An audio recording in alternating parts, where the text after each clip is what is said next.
The lawyer slid a manila folder across the conference table, and before I even opened it, my father said, "Read the last page first, Tessa. That's the number that matters." I did not read the last page first. I read every page, in order, because that is what you do when a man who taught you to distrust receipts hands you one. And on page 11, in his own handwriting, I found out my childhood had a subtotal: $212,400.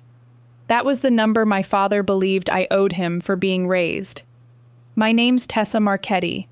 I'm 36. And 9 months before that folder hit the table, I hadn't spoken to my father in 6 years.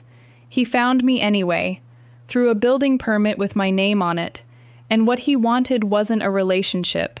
It was a return on investment. If you've ever had a parent who kept score, stay with me, because this one kept spreadsheets. Quick housekeeping before we go back to where this actually started.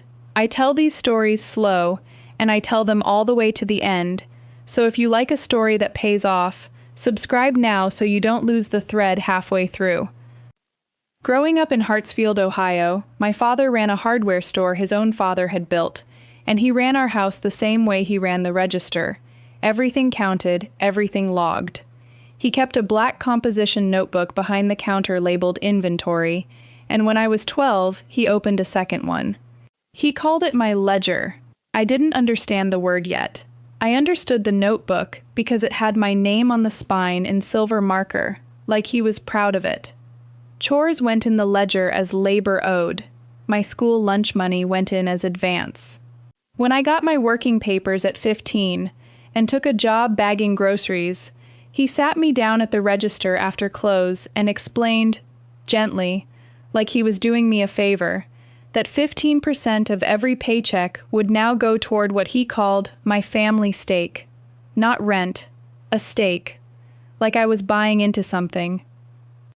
I want to tell you I fought him on it immediately. I didn't. I was 15. I thought every kid's father had a ledger. It wasn't until my best friend Priya's dad handed her a 20 for the movies and didn't ask for it back with interest that something in my chest went cold and stayed that way. Here's the detail that still gets me. 9 years and 1 courtroom later, he charged interest, 2%, compounding on unpaid family stake balances. My own father ran a childhood the way a payday lender runs a storefront, and he thought that made him disciplined. The only place none of it applied was my grandfather Sal's back porch, 3 blocks over, where he'd pour me root beer in a jelly jar and tell me the store used to be simpler before his son took the books over. "You're not on the payroll here, Tessina," he'd say. "You're just my girl." I didn't understand until much later why he always said it like he was correcting something. The spring I turned 17, my father called a family meeting, just the 2 of us, since my mother had left when I was 9 and never came back for so much as a birthday card. He opened the ledger on the kitchen table and told me my balance, after 9 years of labor owed, advances, and interest, stood at just under $31,000. Community college, he said, was off the table until the account was current. I'd work the register full-time instead. My paychecks would service the balance. He used that word. Service. I said no. First time in my life. It came out shaking. He didn't raise his voice. He closed the notebook, slow, the way you close a cash drawer you're not done counting. "Everybody eats somewhere, Tess," he said. "You want to eat for free? Go find somebody who'll cover your tab." I never have. That night I packed a duffel bag, my working papers, and $1,100 I'd hidden inside a boot in the back of my closet, because even at 17, I already knew this man read mail that wasn't his. I walked 2 miles to the Greyhound station in the dark and bought a ticket to wherever the next bus was already going. I want to be honest about what I felt watching Hartsfield disappear out that window. Not freedom. Relief, maybe, but underneath it, arithmetic. The exact kind he'd trained into me. I sat there doing the math on how long $1,100 would last a girl with no address, and I already knew the answer wasn't long enough. It took me 13 years to build something he couldn't touch. I was wrong about that, but we'll get there. I'll give you the fast version of the hard years, because the point of this story isn't the suffering, it's what I built out of it. I worked a scrapyard front desk and a diner counter, sometimes the same day. I finished a GED at 19, sitting in a laundromat. At 22, I started community college at night for structural drafting, and it turned out I had a strange gift for it. I could look at a set of blueprints and see exactly where a building was lying to you about its own weight. By 28, I had my own small firm, 3 employees, a specialty in adaptive reuse. Old warehouses, old mills, buildings other people had given up on.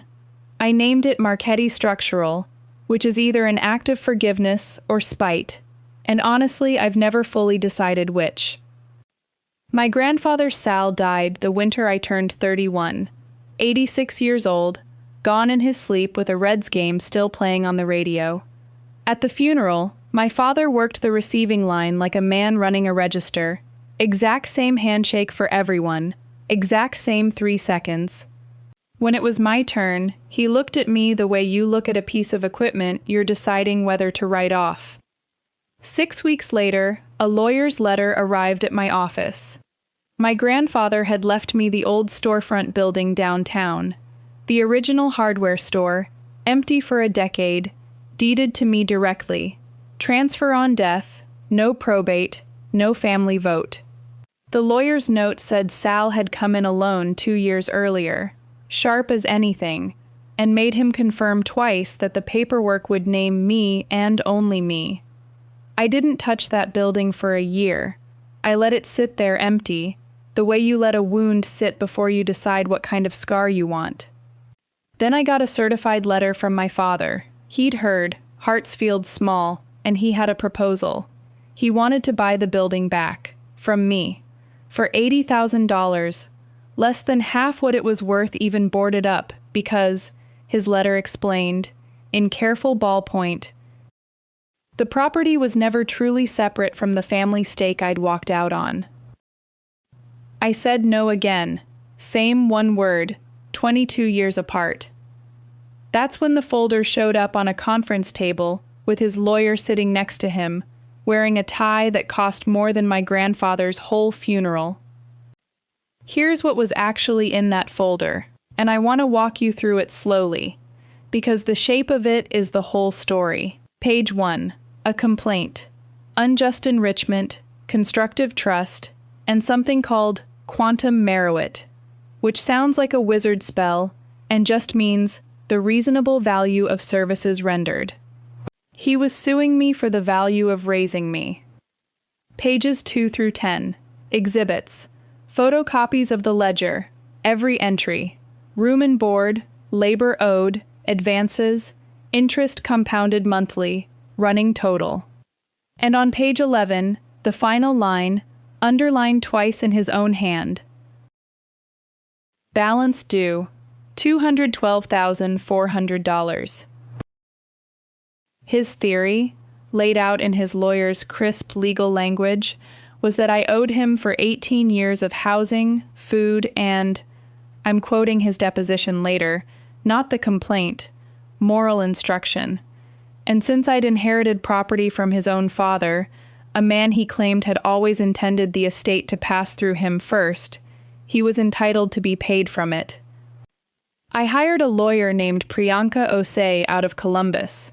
Different Priya, funny enough, and the second best thing to happen to me that year. She read the complaint twice in front of me, set it down, and said the sentence I still think about most nights. This isn't a lawsuit. It's a ledger with a court filing stapled to the front. But he believes it's real, and that's the part that's going to cost you sleep. Her rules were simple. Nothing in writing without her reading it first. No contact outside counsel. And a question, almost offhand, that turned out to matter more than anything else in the case. Do you still have anything from when you were a kid? Pay stubs? Anything with dates? I told her about a shoebox. She actually smiled. I hadn't opened that shoebox in 14 years. It had ridden along through 6 apartments, taped shut, labeled nothing, because some part of me had packed it the night I left, without ever admitting why. Inside, my working papers, pay stubs from the grocery store, 15 to 17, with my father's handwriting on the back of each one logging what he'd taken and what percentage. A spiral of receipts from the hardware store register, in his hand, marked Advance T, and underneath all of it, something I'd forgotten I even kept, a single page torn from the ledger itself, the night I left, folded into eighths and shoved in a boot alongside the money. I don't fully know why 17-year-old me tore that page out instead of just running. I think some animal part of me already understood that someday, somebody would need proof that the bill had been real. I spread it all across my kitchen table at 11 at night and sat there a long time. He'd built a case on a ledger. I realized, looking at that shoebox, that I'd been keeping the receipts of my own childhood for 19 years without once calling it that. Discovery is where his case actually started dying, and it died slow, which is worse for a plaintiff than dying fast. His deposition ran 4 hours. Priyanka asked him, evenly, whether he'd ever told me, in writing or otherwise, that the money he took from my paychecks was a loan rather than a parent's ordinary expectation. He said, she knew. She asked if he'd charged interest on a 15-year-old's grocery store wages. Discipline, he said. Money teaches. Then she pulled out the torn ledger page from my shoebox, the one from the night I left, the one he didn't know I still had, and asked him to read the entry at the bottom out loud, into the record. He read it. His own handwriting, dated the week before I ran. Balance if unpaid at 18, $31,000. Collect via wages or asset lien. Asset lien. On a 17-year-old, in his own hand, years before any inheritance existed to fight over. He didn't flinch reading it. That's the detail that told me everything. He read it out loud the way you'd read your own resume, a little proud of the discipline it represented. The hearing landed in March, in a courtroom that smelled like radiator dust, in front of a judge named Okafor who ran her docket like a woman with somewhere better to be. Priyanka's motion for summary judgment made 3 points, clean as a set of blueprints.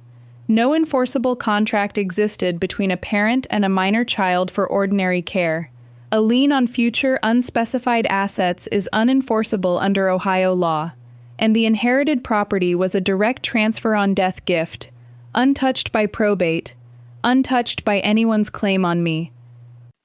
Judge Okafor took maybe 6 minutes with his lawyer before she'd heard enough. She picked up the exhibit, the ledger itself, submitted by his own side as proof of pattern, and read one entry aloud into the record, flat, without commentary. Labor owed, age 12, 60 cents per hour, deducted from allowance. She looked up, not at the lawyer, at my father. Sir, you tracked an hourly rate against a 12-year-old's chores. He sat up straighter, like a man being complimented. I taught her the value of $1, Your Honor. Nobody handed me mine. The room went quiet in a way that had a texture to it. Judge Okafor didn't argue with him. She just wrote something down, thanked both sides, and said the ruling would come by written entry. It came 6 days later. Summary judgment in my favor on every count. The building was mine, clean, all the way to the roofline, and in a footnote I've read more times than I'll admit, she wrote that the plaintiff's own exhibits documented not a loan history, but, in her words, the systematic pricing of a childhood. I thought that was the end of it. It was actually the end of the easy part. 2 weeks after the ruling, my father requested one final in-person mediation. His lawyer's idea, a last attempt at what the paperwork called an amicable resolution regarding the family relationship going forward. Priyanka didn't love it. I insisted, because some stubborn, stupid, 17-year-old piece of me still wanted to sit across from him one more time as an equal instead of a defendant. We met in a small conference room at the courthouse annex, both lawyers present, a folding table between us. He'd brought a new folder, thinner this time.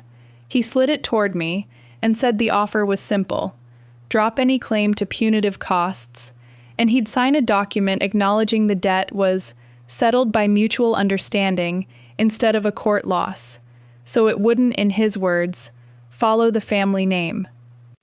I said, "There's no debt, Dad. There never was." That's when his hand came down flat on the table, hard enough to make both lawyers stand up, and he said the only true sentence he ever gave me for free: "Everything you have came from me first. The store, the blood, the building, I don't care what a judge says. You don't get to erase the ledger." He came around the table fast. Not a lunge exactly, more a man forgetting, in one furious second, that there was a table between us at all. His lawyer grabbed his arm. I stepped back into the chair behind me, lost my footing, and went down hard against the corner of a filing cabinet. A gash above my eyebrow, my wrist bent wrong underneath me on the way down. 2 courthouse deputies were through that door in under 10 seconds, because it turns out annex conference rooms have cameras too.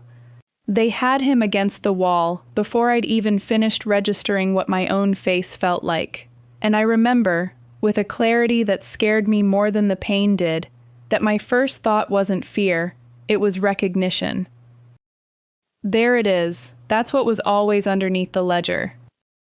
The emergency room gave me 6 stitches over my eyebrow and a wrist brace for 4 weeks.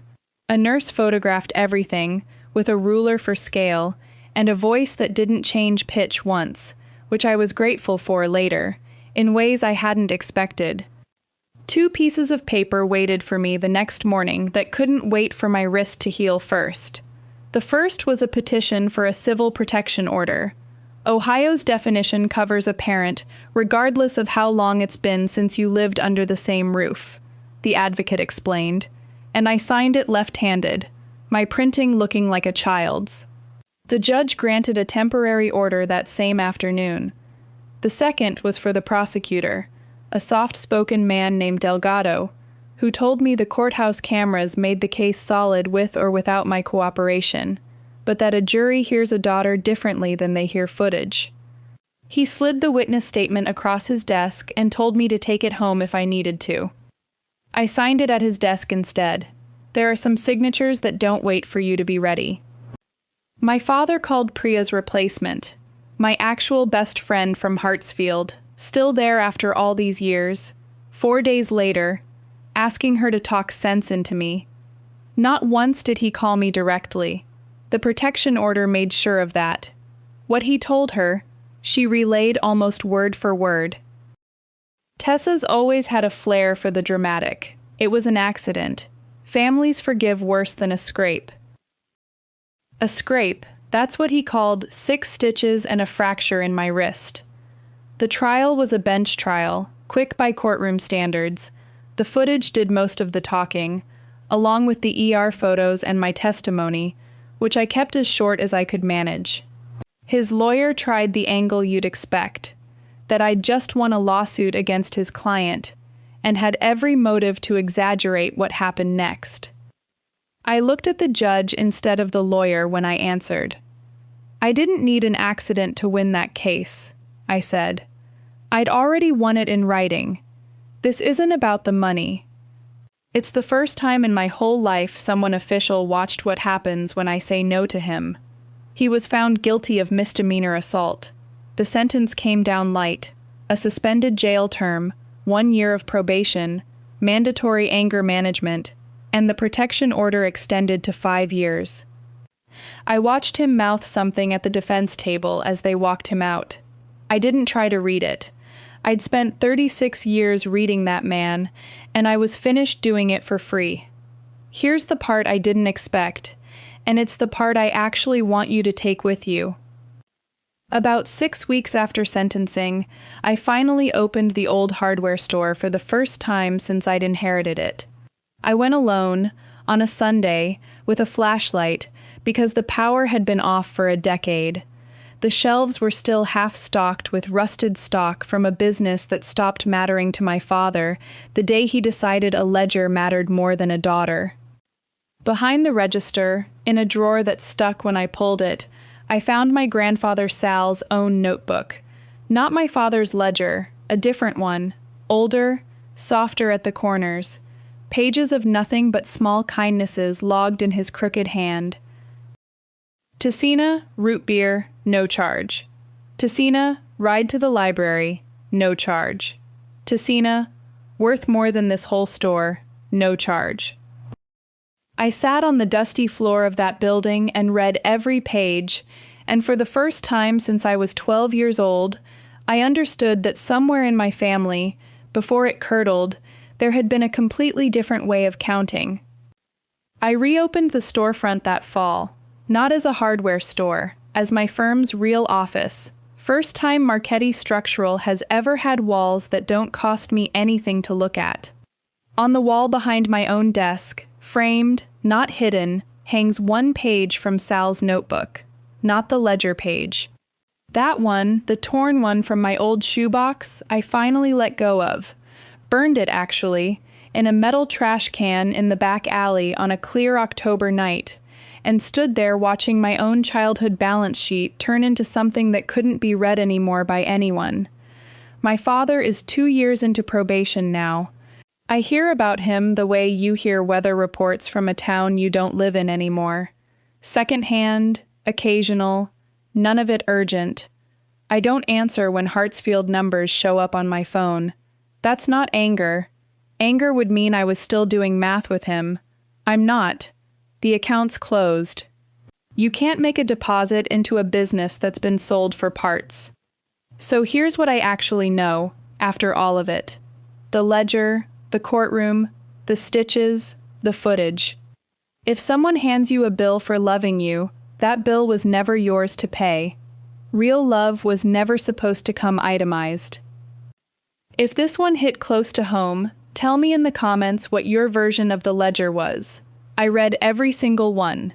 And if you've ever had to close an account on someone who raised you, hit subscribe, because I've got more of these, and I tell them slow, and I tell them all the way to the end.